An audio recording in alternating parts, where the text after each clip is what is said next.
छोट कलश कुड़िया रहा वहाँ गा सुना जाए बड़ी अच्छी लगे यार बता दो अरे नाना सी कुड़िया के नाना से दूरा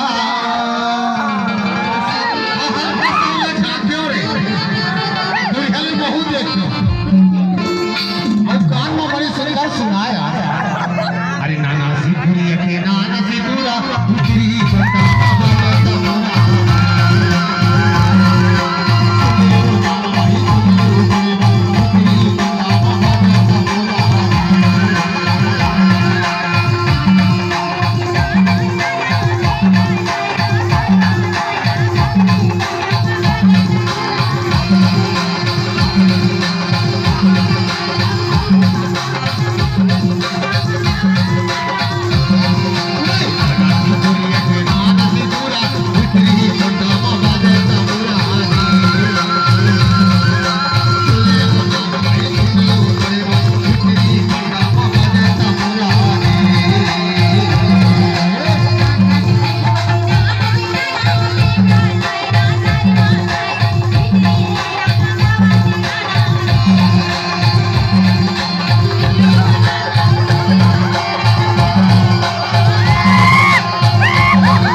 कहाँ पहुँच गए हो? नया कथा में और देखो। कहाँ देखो जान? अरे हमारे मट्टी के बात तेरे।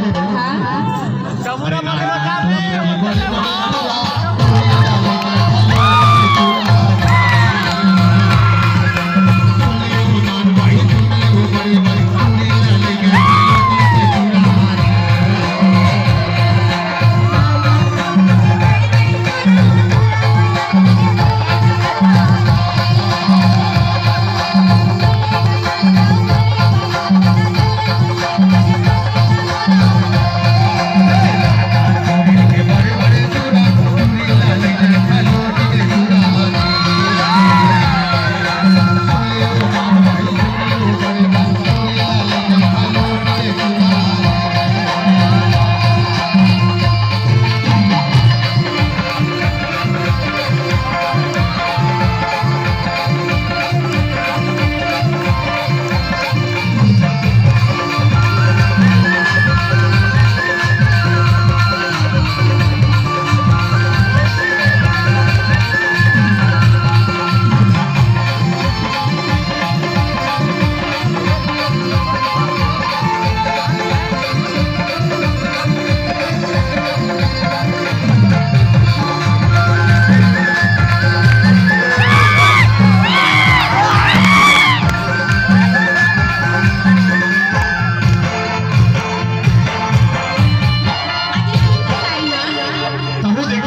घर के आदमी है तो जरूर सखिया भले वरिसा के भगे चाहे कुछ करके भगे सखियाना पड़ जाती वरना तूने मन के चाल न बता दे भले सखिया ही अच्छी खवा ही पर का करते जानते अरे साजा के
छोड़ के अच्छा तो का कर ले हो थे जान का कर ले हो थे अरे सब लगे पानी लगा